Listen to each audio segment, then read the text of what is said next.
বিসমিল্লাহির রহমানির রহিম। আসসালামু আলাইকুম প্রাণপ্রিয় শিক্ষার্থীরা, তোমরা যারা ঢাকা সেন্ট্রাল ইউনিভার্সিটিতে ভর্তি পরীক্ষা অংশগ্রহণ করবে তোমাদের জন্য নিয়ে এসেছি আমাদের সাজেশন ক্লাস। সো আসলে তোমরা অলরেডি প্রিপারেশন শেষ করে ফেলেছো এবং সেন্ট্রাল ইউনিভার্সিটি অথবা ঢাকার সেন্ট্রাল ইউনিভার্সিটির জন্য তোমাদের যে প্রস্তুতি নেওয়ার কথা, এই প্রস্তুতিতে আমি মনে প্রাণে বিশ্বাস করি যে তোমাদের অলরেডি ডান। এখন যে কাজটা করতে হবে সেটা হলো জাস্ট শেষ মুহূর্তে এসে একটু দেখে যাবা এবং কোয়েশ্চেনগুলো প্র্যাকটিস করে যাবা। এটা হচ্ছে আমাদের মেইন জিনিস, ঠিক আছে? সো প্রাণপ্রিয় শিক্ষার্থীরা, তোমাদের এই ইংরেজি সাবজেক্টে কোন টপিকগুলো এখন শেষ মুহূর্তে দেখে যেতে হবে সেগুলো দেখাবো বিগত বছরের কয়েকটা প্রশ্ন অ্যানালাইসিস করে। সো প্রাণপ্রিয় শিক্ষার্থীরা, তোমরা হয়তো জানো যে আমাদের 7 কলেজকে একসাথে করে ঢাকা সেন্ট্রাল ইউনিভার্সিটি বা ঢাকা কেন্দ্রীয় বিশ্ববিদ্যালয় হিসেবে ঘোষণা দিয়েছে এবং সেইটার পরিপ্রেক্ষিতে এই বছরই প্রথম ভর্তি পরীক্ষা অংশগ্রহণ করতে যাচ্ছ তোমরা।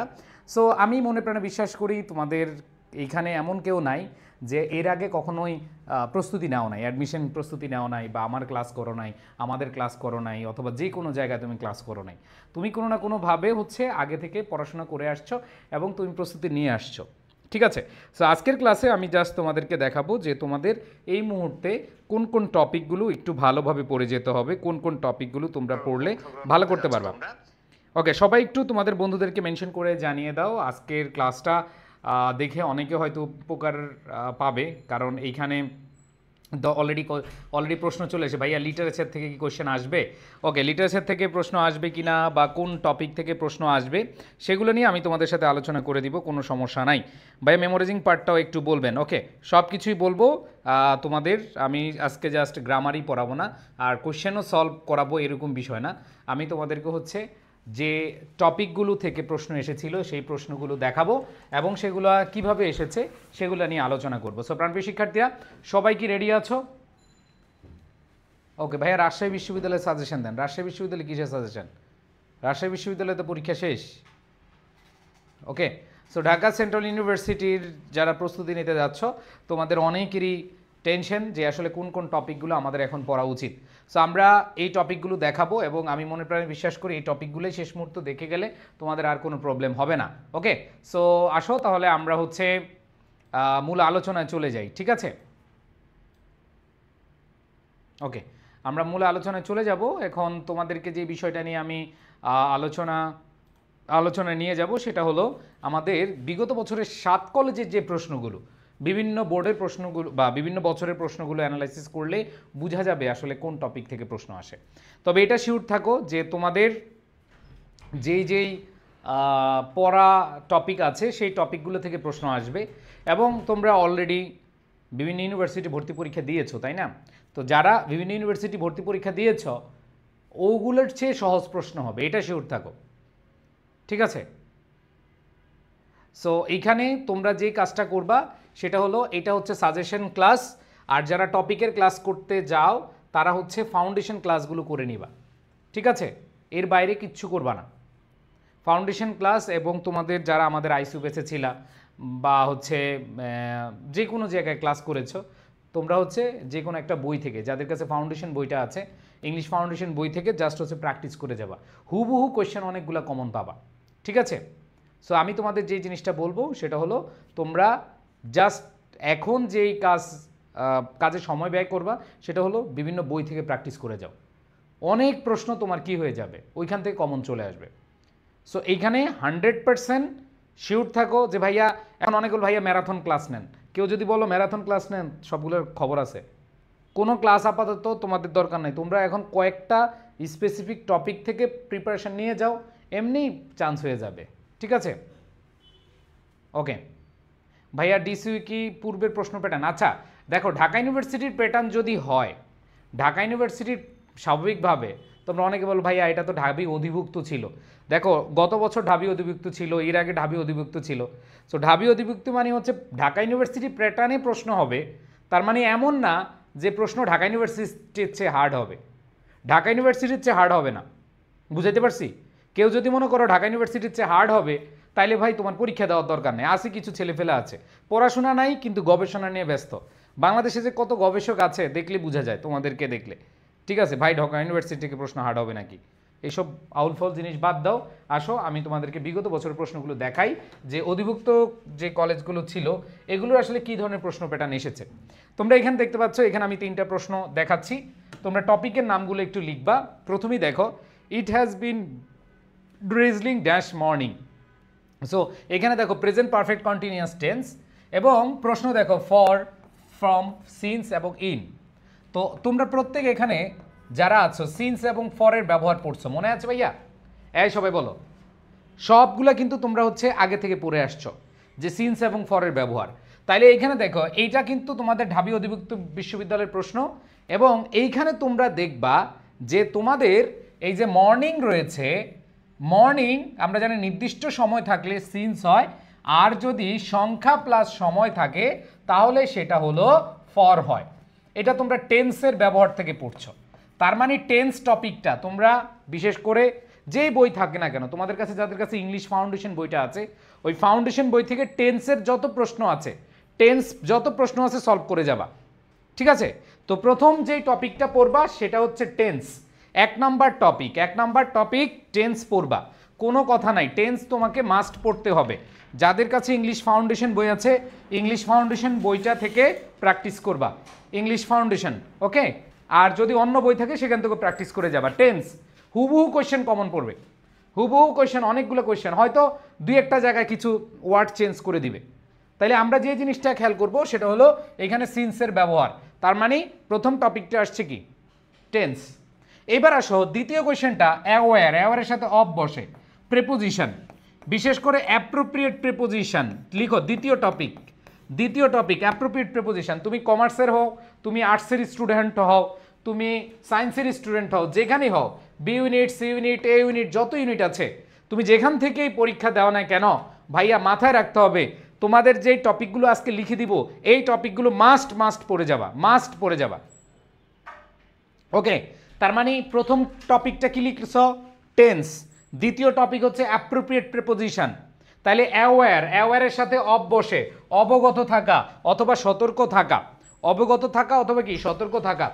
তো খেয়াল করে দেখো ভাইয়া আপুরা, তোমরা, আমি আবার বলছি, অনেকে খালি কি করো ভাইয়া, ক্লাস অনেক করছো, জীবনে অনেক শিখছো, কিন্তু প্র্যাকটিস করো না। তোমরা যেই বই থাকে, এই যে কয়েকটা টপিক দিব, এই টপিকগুলোই দেখে যাবো, আর কিছু না। আশা করি তোমরা এটা 2টা লিখছো। তার মানে অ্যাওয়্যারের সাথে অফ বসে, you are fully aware of the events, তুমি এই ঘটনা সম্পর্কে পুরোপুরি অবগত বা সতর্ক, ঠিক আছে? এরপর দেখো, I don't see Mina anywhere, she dash early. তো খেয়াল করে দেখো, মাস্ট মে, তার মানে দেখেই বুঝতে পারছো মডাল ভার্ব। কি ভাইয়া? Modal verb. এক কথায় ভার্ব থেকে প্রশ্ন আসবেই, সেটা হয় পজিটিভ ভার্ব, সেটা হয় মডাল ভার্ব, সেটা হয় সাবজাংটিভ ভার্ব, যেই কোনো ভার্ব থেকে তোমার প্রশ্ন আসবে। তার মানে তোমার ভার্বের টপিকটা ভালো করে দেখে যাবা, ঠিক আছে? আবার বলছি যে টেন্স, অ্যাপ্রোপ্রিয়েট প্রিপোজিশন এবং ভার্ব, এই 3টা টপিক লিখছো কিনা প্র্যাকটিস করবো। অনেকে বল ভাইয়া এখন কি ক্লাস করব? না ভাইয়া, ক্লাস করবা না, তুমি প্র্যাকটিস করবা। এই মুহূর্তে এসে তুমি যা যা পড়ছো এগুলাই তুমি প্র্যাকটিস করে যাবা। আবার বলছি প্র্যাকটিস, 3টা টপিক, ঠিক আছে? তাহলে আসো, এই যে একজন বলছে ভাই সাবজেক্ট ভিত্তিক পাস করতে হবে নাকি? ভাই সাবজেক্ট ভিত্তিক পাস করতে হবে না, কি করতে হবে সেগুলো পরে। তোর যদি পাশের চিন্তা থাকে তাহলে তুই ফেল করে বসবি। তোর টার্গেট থাকবে আমার 75 মার্ক তুলতে হবে, 75%, মিনিমাম 70%, 60%, তাহলে তোর পাস না, তুই টপ করবি, টপ আছে পাস ফেল নিয়ে।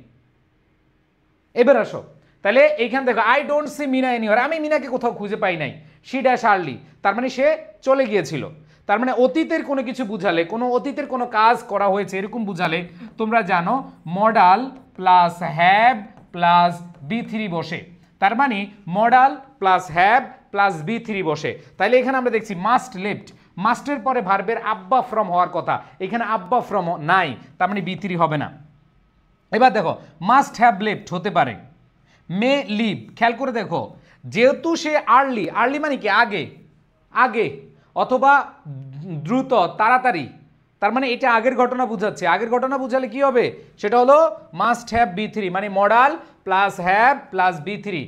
অতীতের কোনো অনুমান, অতীতের কোনো সঠিক অনুমান এরকম বুঝালে আমাদের অ্যান্সার কি হয়? মাস্ট হ্যাভ B3 হয়। তো এটা হচ্ছে মডাল ভার্বের ব্যবহার। তাহলে এক কথায় ভার্ব, এই 3টা টপিক মাস্ট। এইবার আসো, আবার দেখো আরেকটা কোয়েশ্চেন আসে, সেটা হলো the flood caused mass damage dash crops.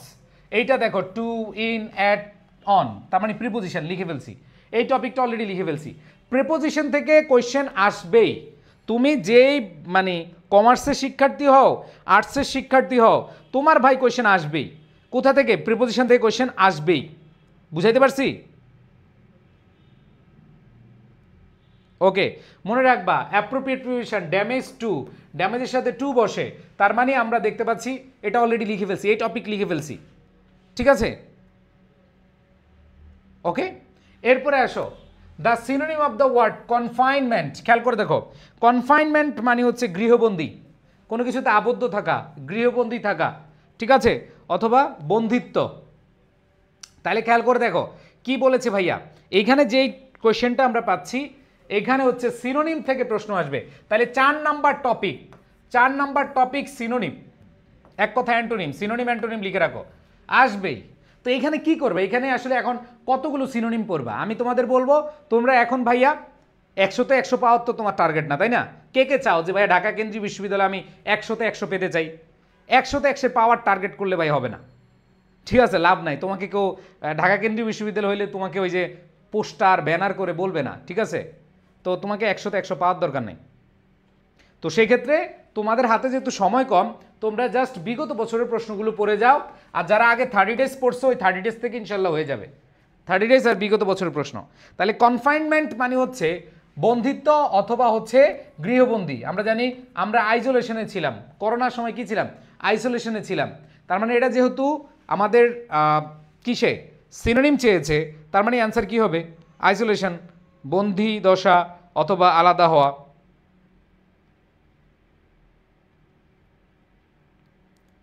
বুঝাতে পেরেছি?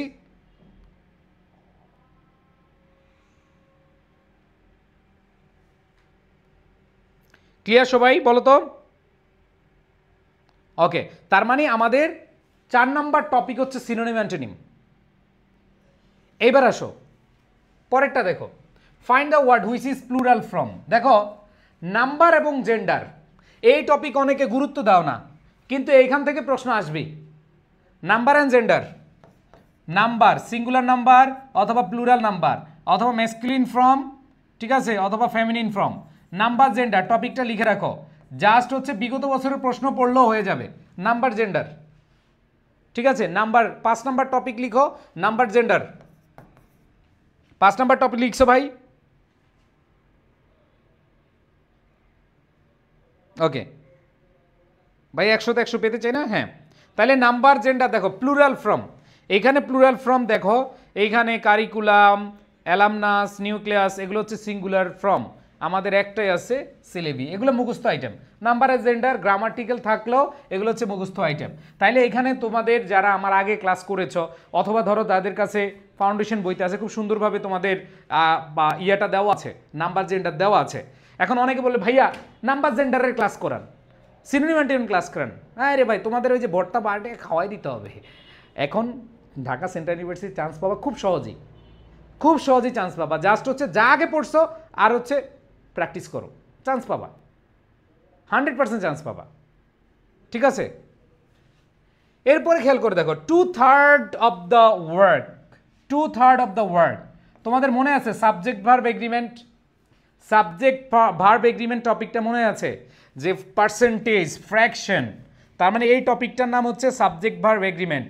তার মানে 6 নাম্বার টপিকের নাম লিখো সাবজেক্ট ভার্ব এগ্রিমেন্ট, ঠিক আছে? তাহলে আমরা জানি 2/3 অফ দ্য ওয়ার্ড, এটা হলো আমাদের fraction, no none, percentage, fraction. ফ্র্যাকশনের পরের সাবজেক্ট অনুযায়ী ভার বসে। ওয়ার্ক, ওয়ার্ক হচ্ছে সিঙ্গুলার, সিঙ্গুলার হইলে এখানে হ্যাভ হয় না, সিঙ্গুলার হলে হ্যাভ হয় না, হ্যাজ হইতে পারে। এখন দেখো ওয়ার্ক যেহেতু নিজে নিজে ফিনিশ হয় না, অন্যের মাধ্যমে ফিনিশ হয়, এই জন্য কি হবে? Has been finished. আমরা জানি প্যাসিভ মুডে বিনকে আনতে হয়, প্যাসিভ মুডে হ্যাজ অথবা হ্যাভ এর সাথে বিন আনতে হয়, এরপরে B3 আনতে হয়, ঠিক আছে?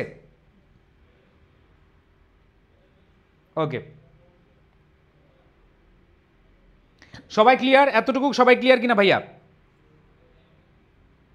ইয়েস, আশা করি সবাই ক্লিয়ার। এইবার আসো, তার মানে কয়টা টপিক? 6টা টপিক লিখছো? এইবার আসো, the synonym of the word confinement, ওইটা তো হয়েছে, এগুলো হয়েছে। এই যে এই টপিকটা হয় নাই।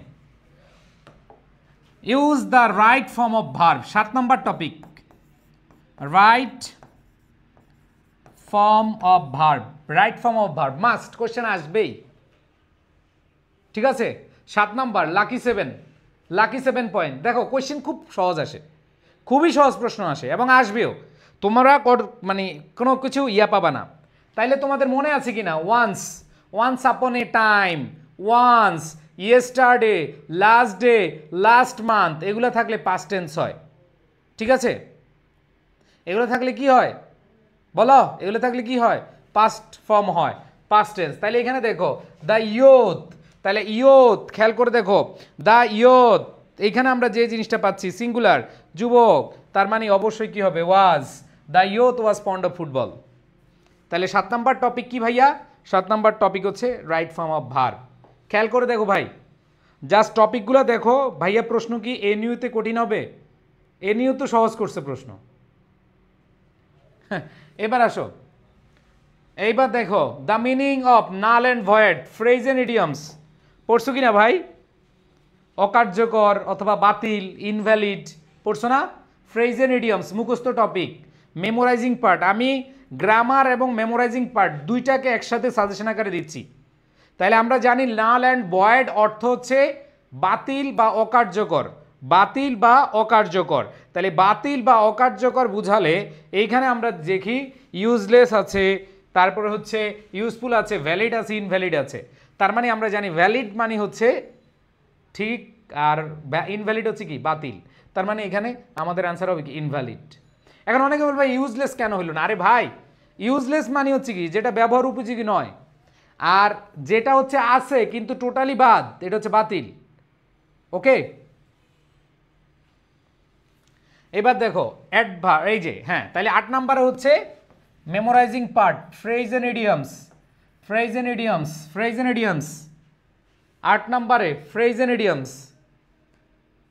এবার দেখো পার্টস অফ স্পিচ থেকে প্রশ্ন আসবেই, আইডেন্টিফিকেশন অথবা interchange of parts of speech. Parts of speech 9 number, parts of speech. Grammatical item কি কি পাইলাম? টেন্স পাইলাম, রাইট ফর্ম অফ ভার্ব পাইলাম, ভার্ব পাইলাম, ঠিক আছে, সাবজেক্ট ভার্ব এগ্রিমেন্ট পাইলাম, তারপরে আমরা পাইলাম পার্টস অফ স্পিচ। মাত্র 5 থেকে 6টা টপিক পাইলাম মাত্র এখন পর্যন্ত। তো এই টপিকগুলো বিশেষ করে 8-9টা টপিকও যদি তুমি পড়ে যাও তাও তুমি ভাই চান্স পেয়ে যাবা। তুমি যদি বুঝে বুঝে প্র্যাকটিস করে যাও তাও তুমি চান্স পেয়ে যাবা, ঠিক আছে? আচ্ছা, এবার দেখো William Wordsworth is a poet of literature. একজন ক্লাসে শুরু করছি আর একজন বলছে ভাইয়া যে, ও আচ্ছা আগের কোয়েশ্চেনটা, এখানে দ্য অ্যাডভার্ব অফ বেস, আমরা যে জিনিসটা দেখবো বেসিক্যালি এলওয়াই থাকলে অ্যাডভার্ব। ভাই এগুলো কি কঠিন বলো? বেসড, বেসিস, বেসিক, বেসিক্যালি, এটা তো একবারে ইজি, ঠিক আছে? তো একেবারে ইজি তোমাদের এই কোয়েশ্চেনগুলো।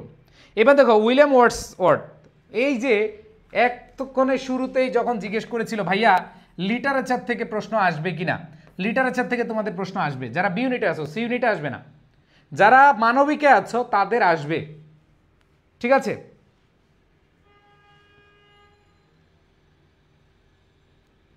ওকে, কি বললাম? লিটারেচার থেকে প্রশ্ন আসবে। এখন ভাইয়া লিটারেচার কোথায় থেকে পড়বো? তোমরা লিটারেচার যারা গত বছর আমাদের ক্লাস করেছো, আমরা লিটারেচারের একটা পিডিএফ দিছি, একটা পিডিএফ আছে, ওই পিডিএফটা লিটারেচার পিডিএফটা ওইখান থেকেই পড়ে গেলেই হবে। অথবা যদি ইয়ে না থাকে ইংলিশ ফাউন্ডেশন বইতে লিটারেচার পার্টটা আছে, লিটারেচার পার্টটা পুরোপুরি পড়ার দরকার নাই, তুমি খালি যে কোয়েশ্চেনগুলো আছে ওই কোয়েশ্চেনগুলো প্র্যাকটিস করে যাবা।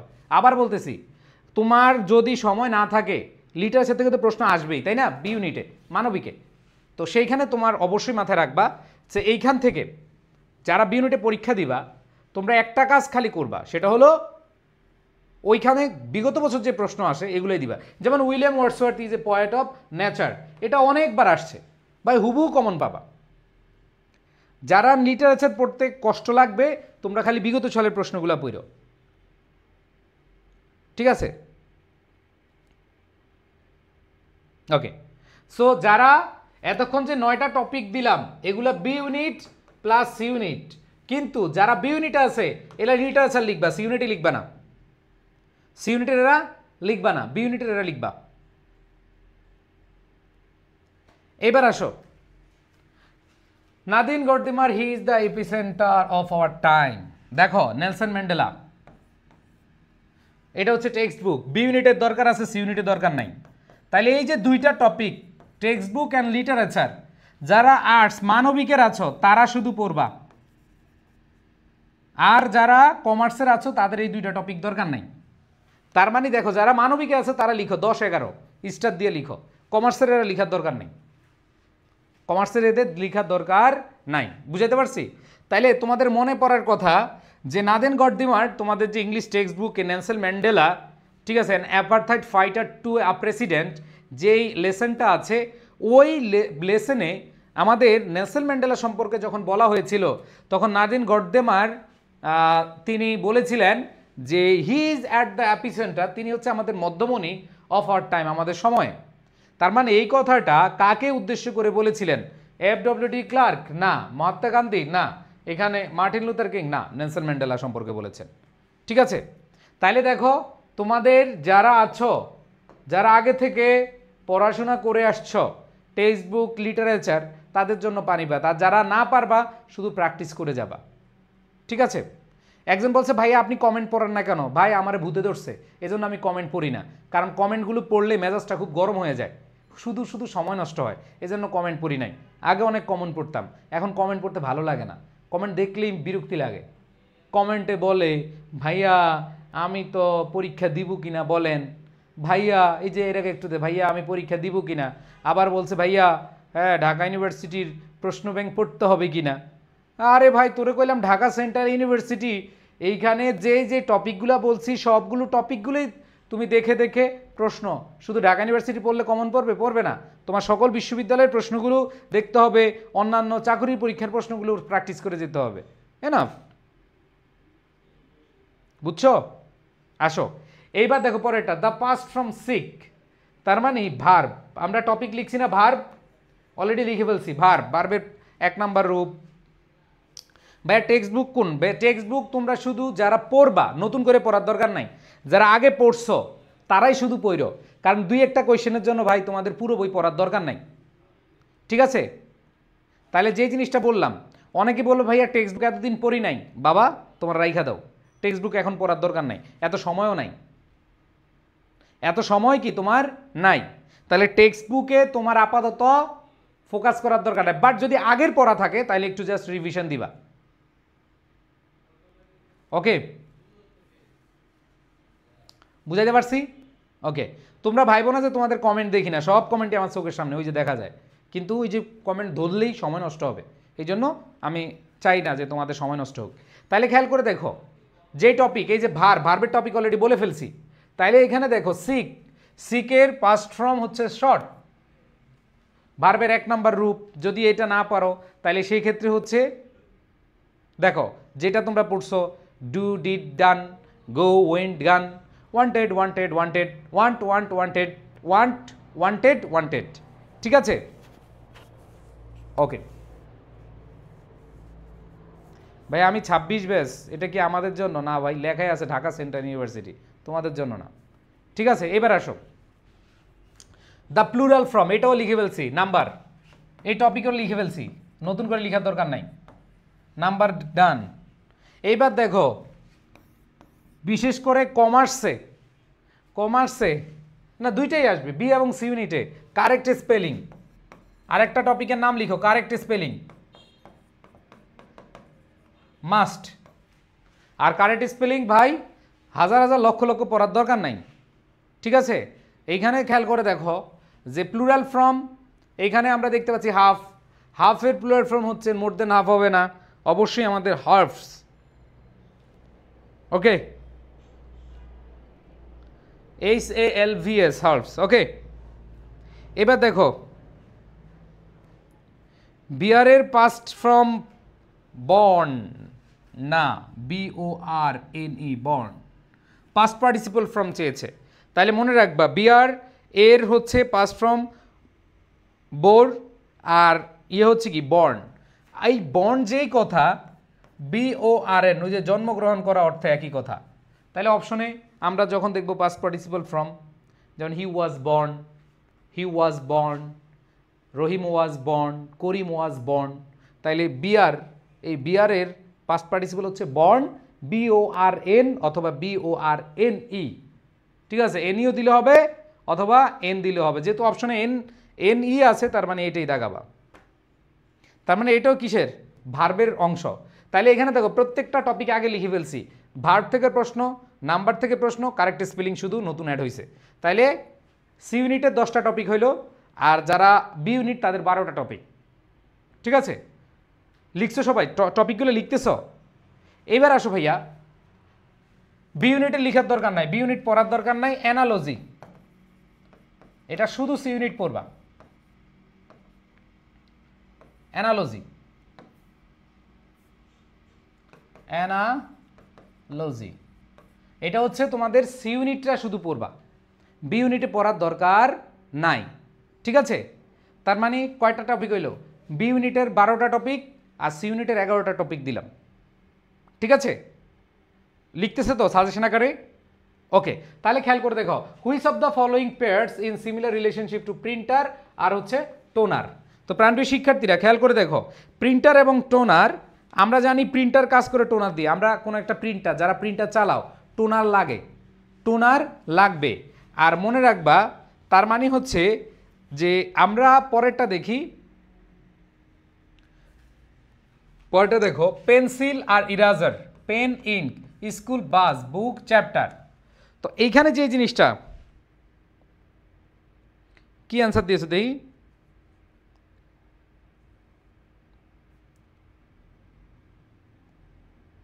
এটা দেখি কে কে পারো, রিলেশন বানাই তো কে কে পারো দেখি।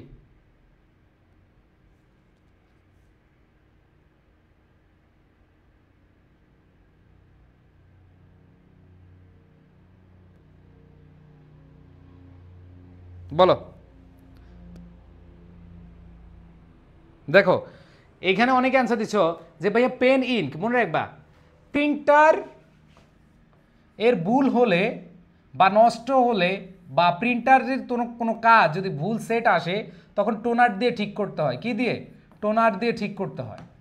আর পেন্সিল দিয়ে ধরো তুমি কিছু লিখলা, এটা যদি তুমি ভুল হয় তাহলে তুমি কি ইরেজার দিয়ে মুছো। কি দিয়ে মুছো? ইরেজার।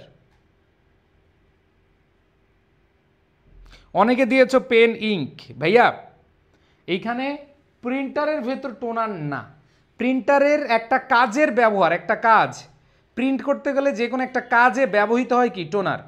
আবার লিখতে গেলে এটা লিখা মোছার জন্য যে কাজটা করা হয় সেটা হচ্ছে ইরেজার। সেটা হচ্ছে কি? ইরেজার। তো এইখানে যে জিনিসটা আছে, দেখো এইখানে যে জিনিসটা আছে, এটা শুধু যারা বি ইউনিটে পরীক্ষা দিবা তারা স্কিপ করে দিবা, সি ইউনিটে দিবা, এটা পড়তে হবে অ্যানালজি।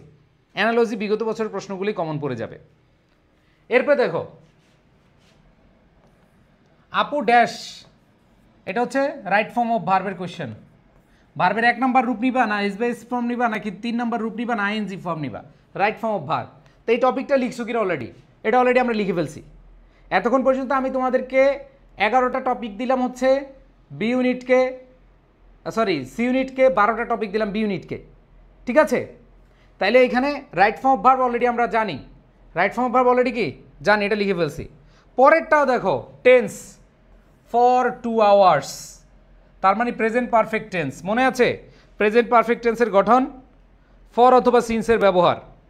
তো এখানে দেখো, Apu dash London because he is present tense, তাহলে অপু থার্ড পারসন সিঙ্গুলার, এই জন্য ভার্বের সাথে কি যুক্ত হবে? ভার্বের সাথে এস বাই এস যুক্ত হবে। আর পরেরটা দেখো, সিন্স এবং ফর থাকলে আমরা জানি প্রেজেন্ট পারফেক্ট টেন্স হয়। তাইলে প্রেজেন্ট পারফেক্ট টেন্স যদি হয়, এই ক্ষেত্রে আমরা যে জিনিসটা খেয়াল করব, এইখানে আবার হোয়েন দ্বারা পাস্ট ইনডিফিনিট আছে।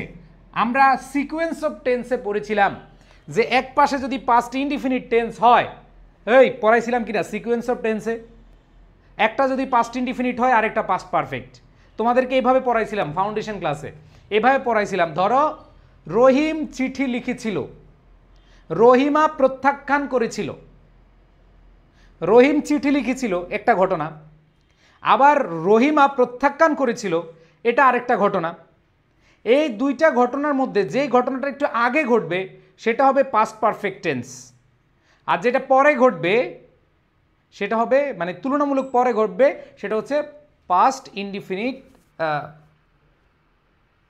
হ্যাঁ, একটু অন্ধকার দেখাচ্ছে কারণ অলরেডি মেবি কারেন্ট বা ইয়ে চলে গেছে, মানে এক লাইন, আমাদের দুইটা লাইন, অফিসে দুইটা লাইন, একটা লাইন চলে গেছে আর একটা লাইন আছে। তো যাই হোক, তোমরা একটু মনোযোগ দিলে দেখতে পারো আবার আসছে।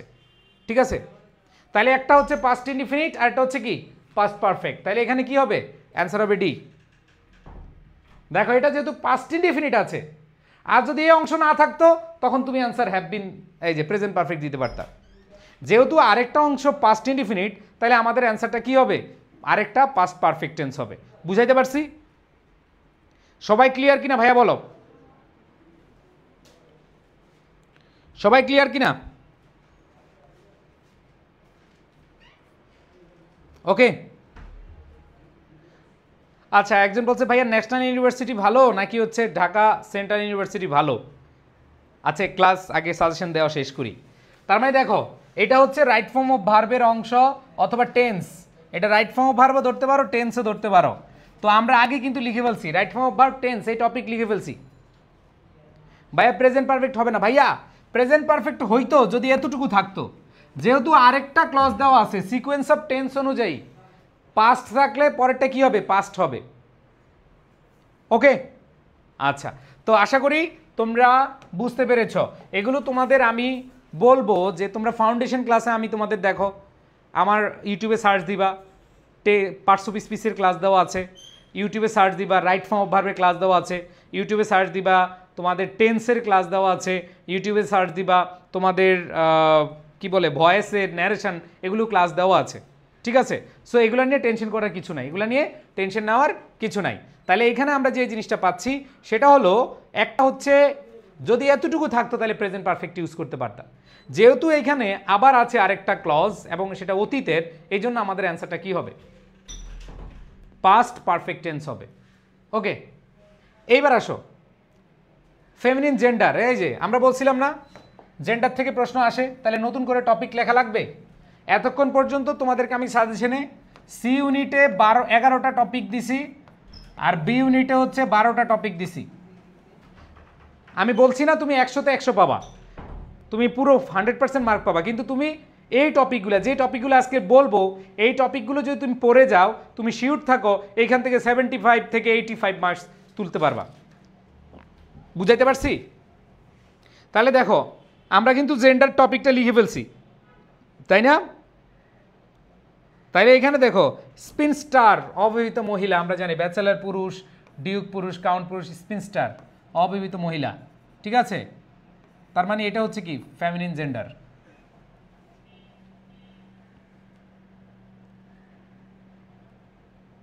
ওকে, ক্লিয়ার?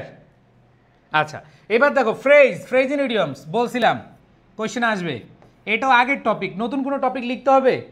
নতুন কোনো টপিক লিখতে হবে না ভাইয়া। টপিকগুলো কি বলে ফেলছেন নাকি বলবে? অলরেডি বলে ফেলছিস তো, কেউ একজন কমেন্টে দিয়ে দাও, তাহলে বাকিরা লিখে দিতে পারবা। তাহলে এখানে খেয়াল করে দেখো, the phrase cool as cucumber, ঠিক আছে, শশার মতো ঠান্ডা, কুল। তার মানে অবশ্যই কী হবে, ভেরি কাম। শুধু কোল্ড না, ভেরি কাম, খুবই শান্ত। ধরো তোমাদের পরিবারে আশেপাশে পরিচিত অনেকে আছে না, খুবই কুল, দেখি মেনশন করো তো, এরকম 2-1 মেনশন করো সবাই। কুল অ্যাজ আ কিউকাম্বার লিখো, ওনার নাম লিখো কুল অ্যাজ আ কিউকাম্বার। ঠিক আছে, কিউকাম্বার শশার মতো কি ঠান্ডা, তার মানে খুবই শান্ত প্রকৃতির মানুষ, খুবই শান্ত মেজাজের মানুষ। ঠিক আছে, কুল অ্যাজ আ কিউকাম্বার। তো এইটাও বলেছি ফ্রেজ ইন ইডিয়মস, এই টপিকগুলো কিন্তু আমরা আগে থেকে পড়ে আসছি। ঠিক আছে, তামিন আক্তার ভিভা বলেছে ভাইয়া কমেন্ট পড়েন, কতদিন কমেন্ট পড়ি না, মিস করি। হ্যাঁ, তোমাদের ভিভা আপু চান্স পেয়ে গেছে, বুঝছো? সেকেন্ড টাইমে তোমরা অনেকে আছো এখানে। কারা সেকেন্ড টাইম প্রস্তুতি নিচ্ছ? যারা সেকেন্ড টাইম প্রস্তুতি নিচ্ছ, তুমি ন্যাশনাল ইউনিভার্সিটি থাকো, তুমি সেন্ট্রাল ইউনিভার্সিটি থাকো, যেখানেই থাকো, তুমি যেহেতু সেকেন্ড চান্স সুযোগ আছে, সবাই চেষ্টা করবে সেকেন্ড টাইম পরীক্ষা দেওয়ার জন্য। যারা, আমি আবার বলতেছি, দেখো সেকেন্ড টাইম যখন আগে হইতো,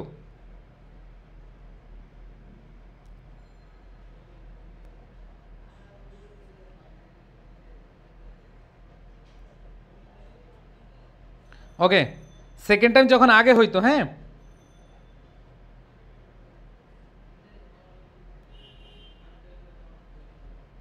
ওকে, যখন সেকেন্ড টাইম আগে হইতো তখন এই অনলাইন ছিল না, ঠিক আছে, অনলাইন ছিল না, হ্যাঁ অনলাইন ছিল না, সেক্ষেত্রে পোলাপাইন অফলাইনে কোচিং করতে। এখন তো তোমাদের অনেক সুযোগ, অনলাইনে একটা কোর্স করলে সেকেন্ড টাইমে চান্স পাওয়া যায়। যে বিভা অফলাইনে কিছু করে নাই, আমাদের সেকেন্ড টাইম কোর্সে ভরছে, চান্স পেয়ে গেছে, অপটিমিস্টিক ব্যাচ থেকে চান্স পেয়ে গেছে জাহাঙ্গীরনগর ইউনিভার্সিটিতে। তো তোমরা যারা যখন মানে ন্যাশনাল ইউনিভার্সিটিতে আছো অথবা সেন্ট্রাল ইউনিভার্সিটিতে ভর্তি হয়ে থাকবা, কিন্তু হচ্ছে প্রিপারেশনটা, যেহেতু সুযোগ আছে প্রিপারেশন নিও। তা আচ্ছা কী বললাম ভাইয়া, এখানে আমাদের এটা হচ্ছে ফ্রেজ ইডিয়মস লিখে ফেলছি। এবার দেখো the noun, parts of speech পড়ে ফেলছি, লিখছি পার্টস অফ স্পিচ, এই টপিকটাও লিখে ফেলছি, ঠিক আছে। তার মানে দেখো the noun from anxious, anxiety, তার মানে খেয়াল করে দেখো পার্টস অফ স্পিচের question. The antonym of the word humble, আমরা পড়ছিলাম ভাইয়া যে সিনোনিম অ্যান্টোনিম টপিকটা। তাইলে ভাইয়া এই যে 11-12টা টপিক দিছি, এর বাইরে তোমার পড়ার দরকার নাই আপাতত, এর বাইরে আপাতত টপিক পড়ার দরকার নাই। আমি কি বুঝাইতে পারছি? তোমরা অনেকে পণ্ডিতি কইরা এখন অনেকে মানে সেন্ট্রাল ইউনিভার্সিটির জন্য অনেকে নতুন বই কিনে, কেন্দ্রীয় বিশ্ববিদ্যালয়ের জন্য বই কিনে। ভাই তোমার যে বই আছে ওই বই থেকেই তুমি প্র্যাকটিস করে যাও, ঠিক আছে। আমি তোমাদেরকে বলবো সেটা হলো তোমরা যেই টপিকগুলোর নাম বললাম, tense, appropriate preposition, verb, number gender, parts of speech, right form of verb, subject verb agreement, ঠিক আছে, এই যে টপিকগুলো আছে এগুলো তোমরা পড়বা। আর আরেকটু ভালো যারা করতে চাও আরও 2টা টপিকের নাম লিখে নাও, সেটা হচ্ছে ভয়েস ন্যারেশন,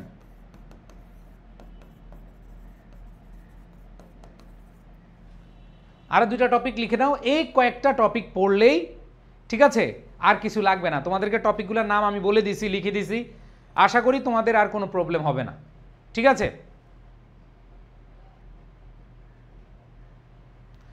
হ্যাঁ স্মার্ট মেহেদি সরকার, গুড।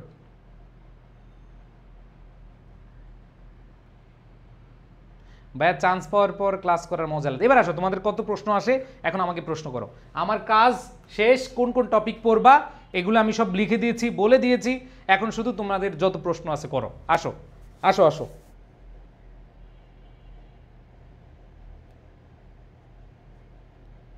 ভাইয়া ভয়েস অ্যান্ড নারেশন কি প্র্যাকটিস করে যাবো? হ্যাঁ ভয়েস নারেশন এই দুইটা অ্যাড করে নাও।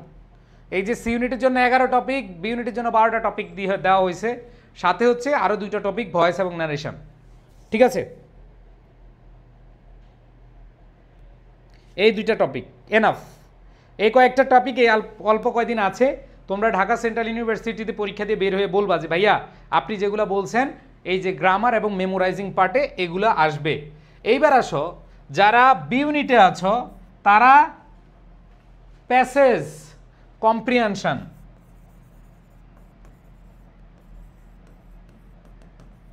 কম্প্রিহেনশন চলে আসবে তোমাদের।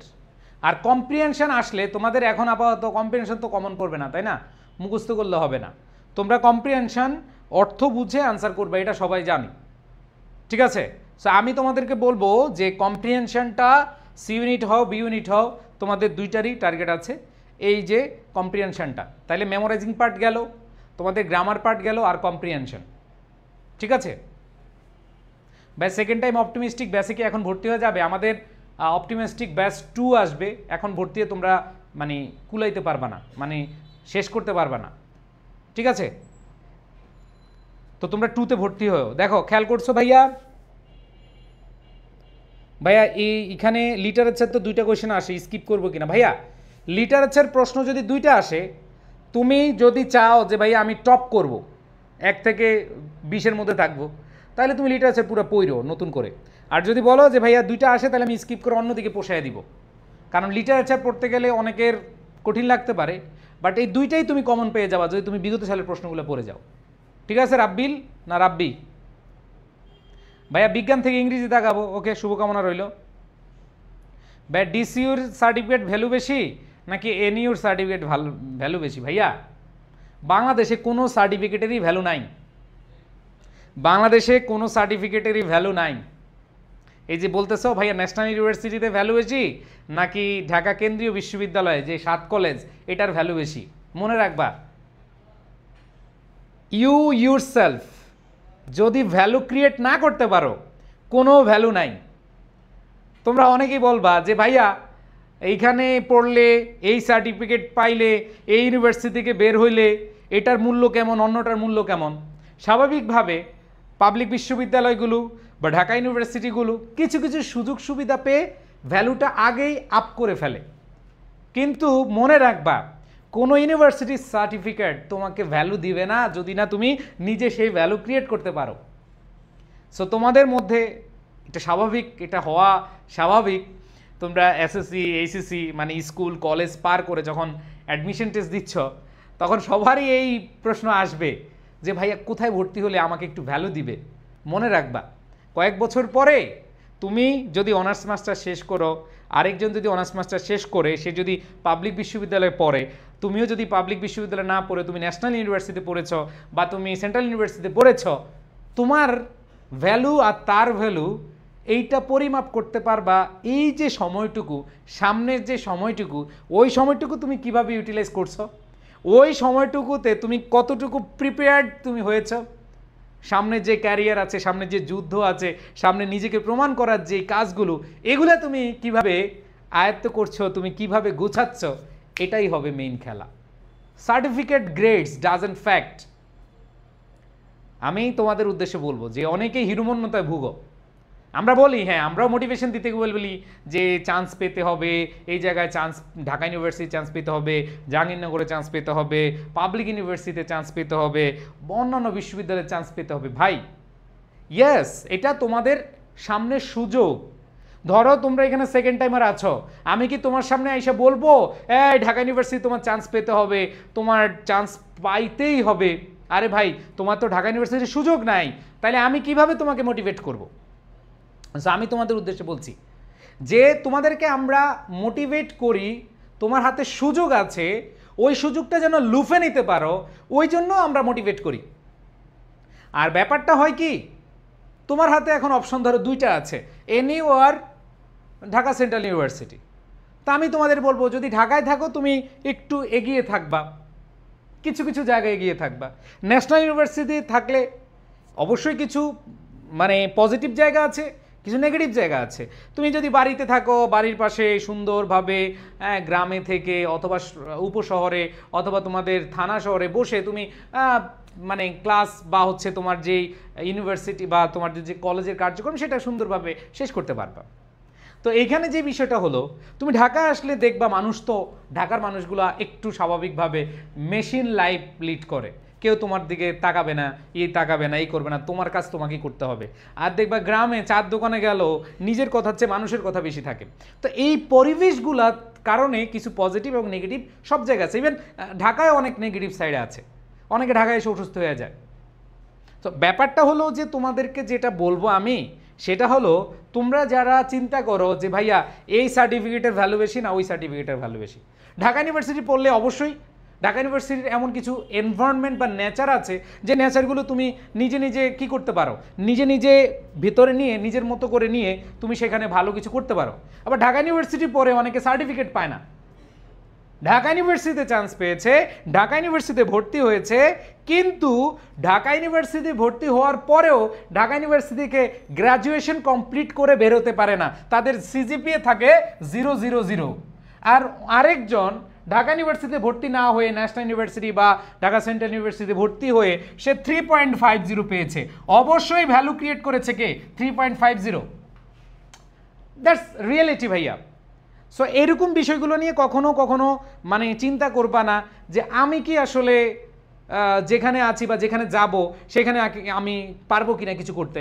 মনে রাখবা তুমি যেই সিচুয়েশনে থাকো, যে অবস্থায় থাকো, যেই প্ল্যাটফর্মে থাকো, যেই জায়গায় থাকো, তুমি নিজের অবস্থানটা, নিজের পরিস্থিতিটা কীভাবে ইমপ্রুভ করবে সেটা নিয়ে কাজ করো। এনাফ, তাইলে ভালো করতে পারবা, বুঝছো? সো এই জিনিসগুলো নিয়ে আমি তোমাদের আমার ভিউ পয়েন্ট খালি বললাম, তোমরা অনেকে প্রশ্ন করতেছিলা, ঠিক আছে?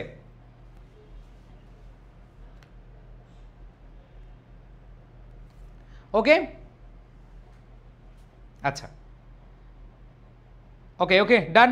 আর কোনো প্রশ্ন আছে? বলো বলো ভাইয়া, তোমাদের প্রশ্নের ইয়েগুলো দিব। আচ্ছা, একজন বলছে ভাইয়া সাবজেক্ট নাকি ইউনিভার্সিটি কোনটা ইম্পর্টেন্ট? একজন, হ্যাঁ এটা একটা ভালো প্রশ্ন, যে ভাই সাবজেক্টকে গুরুত্ব দিব নাকি ইউনিভার্সিটিকে গুরুত্ব দিব। প্রথম কথা হলো তোমার প্যাশনকে গুরুত্ব দাও।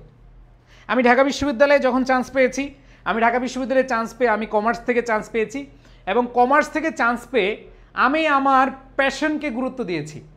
আমি প্রথমেই আমার সাবজেক্ট চয়েস দিয়েছি ম্যানেজমেন্ট। আমার ঢাকা ইউনিভার্সিটিতে সাবজেক্টও এসেছে ম্যানেজমেন্ট। এখন অনেকে বল ভাই আপনি ইংলিশ পড়ান, আপনি ইংলিশে কেন ভর্তি হলেন না? ভাই সি ইউনিটে চান্স পেয়ে ইংরেজিতে ভর্তি হওয়ার সুযোগ নাই। তাহলে ভাই ইংরেজি কিভাবে পারেন? আমাকে এক গার্ডিয়ান বলতেছে, এই যে মহসিন স্যার উনি তো হলো ঢাকা ইউনিভার্সিটি থেকে ম্যানেজমেন্টে পড়ছে, উনি ইংরেজি কি পড়াবে, উনি ইংরেজি কি পারে? সো আমাদের মাঝে মধ্যে এরকম প্রশ্নের সম্মুখীন হইতে হয়। আমি তোমাদেরকে শেয়ার করেছিলাম, আমি যখন ক্লাস 6-এ তখন আমি ইংরেজি প্রাইভেট পড়াই। আমি যখন ক্লাস 6-এ তখন ইংরেজি প্রাইভেট পড়াই। সো দেখো, আমি তোমাদের প্রশ্নের উত্তরটা দিলাম কি, তোমরা বলেছো যে ভাইয়া সাবজেক্ট ইম্পর্টেন্ট নাকি ইউনিভার্সিটি ইম্পর্টেন্ট। আমি তোমাদের উত্তর দিলাম ইউর প্যাশন ইজ ইম্পর্টেন্ট। তোমার প্যাশনটা কি সেটা হচ্ছে ইম্পর্টেন্ট। আমার প্যাশন হলো আমি ইংরেজি আগে থেকেই স্টুডেন্ট পড়াতে পড়াতে, ধরো ক্লাস 6 থেকে পড়াতে ইউনিভার্সিটি অ্যাডমিশন কাটিয়ে এখন বুইড়া হয়ে গেছি, তারপরেও পড়াচ্ছি, এটা আমার প্যাশন। আর সাবজেক্ট আর ইউনিভার্সিটির মধ্যে ওই যে বললাম, আমি ঢাকা ইউনিভার্সিটিতে চান্স পেয়েছি, আমার অন্যান্য সাবজেক্টে পড়ার সুযোগ ছিল, আমি কি করেছি ম্যানেজমেন্ট আমার ভালো লাগা, ম্যানেজমেন্ট আমার প্যাশন। যেহেতু ইংরেজি এখানে নাই, তাহলে আমার নেক্সট প্যাশন কি? ম্যানেজমেন্ট। আমি ম্যানেজমেন্ট নিয়ে একটু জানবো, ম্যানেজমেন্ট সম্পর্কে বুঝবো, এবং এই কারণে আমি সাবজেক্টটা নিয়েছি। এবং আলহামদুলিল্লাহ এই যে প্রতিষ্ঠান চালাচ্ছি, ওই ম্যানেজমেন্টের পড়াশোনা করে আমি প্রতিষ্ঠান চালাচ্ছি। আমার প্যাশন ইংরেজির কারণে আমি ইংরেজি পড়াতে পারছি। সো এই ক্ষেত্রে তোমাদের বলবো ইউনিভার্সিটির চেয়ে নিজের ভালো লাগাকে গুরুত্ব দাও। ধরো তুমি ল পড়তে চাও, তোমার ধরো জগন্নাথ ইউনিভার্সিটিতে ল আসে নাই, বা জাহাঙ্গীরনগরে ল আসে নাই, কোথায় এসেছে? তোমার রাজশাহী ইউনিভার্সিটিতে ল এসেছে। আমি বলবো you can go to Rajshahi university. কেন বলছি? এটা হলো ভাইয়া তোমার ভালো লাগার বিষয় আছে। যদি তুমি নিজের ভেতর থেকে অন্যায় করতে পারো তাহলে কোনো কিছুই ভালো লাগবে না। বুঝাতে পেরেছি? এরকম অনেক শিক্ষার্থীকে আমি দেখেছি ঢাকা ইউনিভার্সিটিতে চান্স পেয়েছে কিন্তু পড়তেছে চট্টগ্রাম ইউনিভার্সিটিতে লতে। সো এরকম অনেক কিছু আছে, ঠিক আছে? ওকে, সো আমি তোমাদেরকে এই বিষয়গুলা বলবো যে কোনো টেনশন নাই, তোমরা হচ্ছে সাবজেক্ট এবং প্যাশনকে গুরুত্ব দিতে পারো, তোমার ভালো লাগাকে কাজ করতে পারো। বুঝাতে পেরেছি? ওকে, এখন বলো নেক্সট কোয়েশ্চেন কি? দুইটা প্রশ্নের উত্তর পেয়েছো?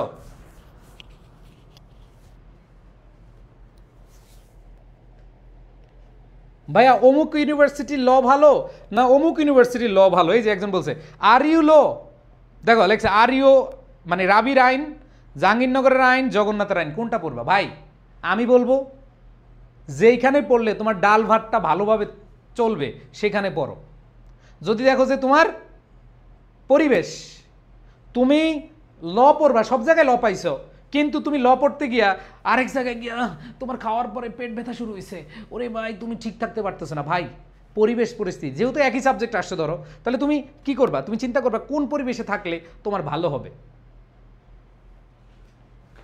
ওকে ভাইয়া, মেমোরাইজিং পার্টে সিইউ, ডিইউ, জেইউ, জিএসটির বিগত বছর প্রশ্নগুলো পড়লে কমন পাবো? জিএসটিতে কমন পেয়েছিলাম, এই জন্য বললাম এগুলো পড়বা, ঠিক আছে?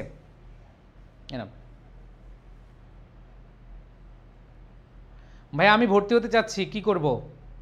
আচ্ছা, যারা ভর্তি হতে চাচ্ছ আমাদের অপটিমিস্টিক 2-তে ভর্তি হয়েও। অপটিমিস্টিক 2টা আমরা আবার তোমাদেরকে একবারে প্ল্যান করে, তোমরা এখন 1-এ ভর্তি হলে পারবা না, 1-এ আমরা অনেক কিছু পড়িয়ে ফেলেছি, তাই না? যারা আমাদের অপটিমিস্টিক 1 ব্যাচে আছো, আমাদের সেকেন্ড টাইম কোর্সে যারা আছো, আমরা আর নিতে পারবো না তোমাদেরকে।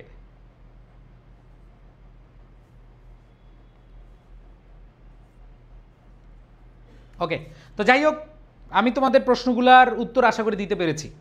ওকে,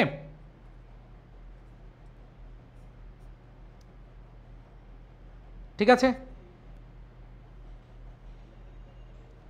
ভাইয়া। ফাউন্ডেশন ক্লাস 20 তারিখ থেকে তোমাদের, হ্যাঁ 20 তারিখ থেকে তোমাদের ফাউন্ডেশন ক্লাস শুরু হবে।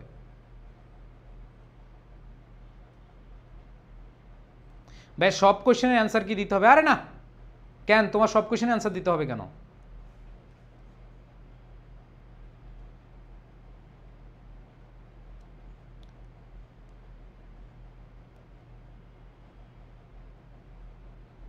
ভাইয়া ওয়ান বেস কতটুকু? ওয়ান বেস ফাউন্ডেশন কোর্সটা প্রায় 70% প্রায় শেষ।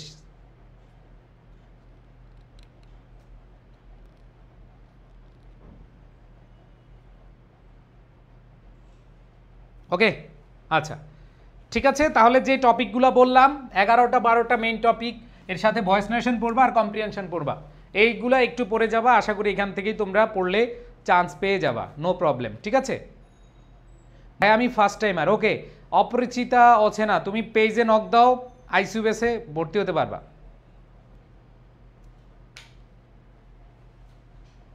ভাইয়া কিভাবে খেয়াল করে উত্তর করে নেগেটিভ মার্ক কম আসবে? ভাই নেগেটিভ মার্ক কম আসবে, তুমি এখন বেশি প্র্যাকটিস করো, তাহলে নেগেটিভ মার্ক কম আসবে।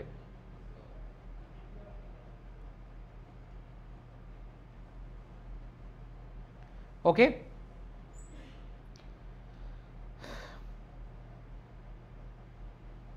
অ্যাডমিট কার্ডে দেওয়া সবগুলোর অ্যান্সার দিতে হবে, কে বলছে ভাই?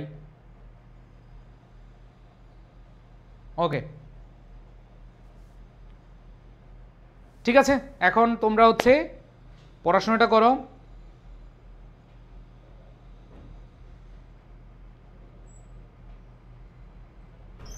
ভাইয়া আগে যদি ভর্তি হতাম সেন্ট্রাল ইউনিভার্সিটি চান্স পাওয়ার পসিবল। এই যে যারা আমাদের সেকেন্ড টাইম কোর্সে আসো, ম্যাক্সিমাম অনেকে পরীক্ষা দিলে চান্স পেয়ে যাবা, এটা সত্য কথা, একবারে সত্য কথা। একটা মজার ঘটনা বলি, তোমরা যারা সেকেন্ড টাইম আছো বুঝছো, তোমরা যদি পরীক্ষা দাও, হ্যাঁ যারা আমাদের অপটিমিস্টিক ব্যাচ 1-এ আছো, মজার ব্যাপার হচ্ছে অনেক প্রশ্নই তুমি অ্যান্সার করতে পারবা।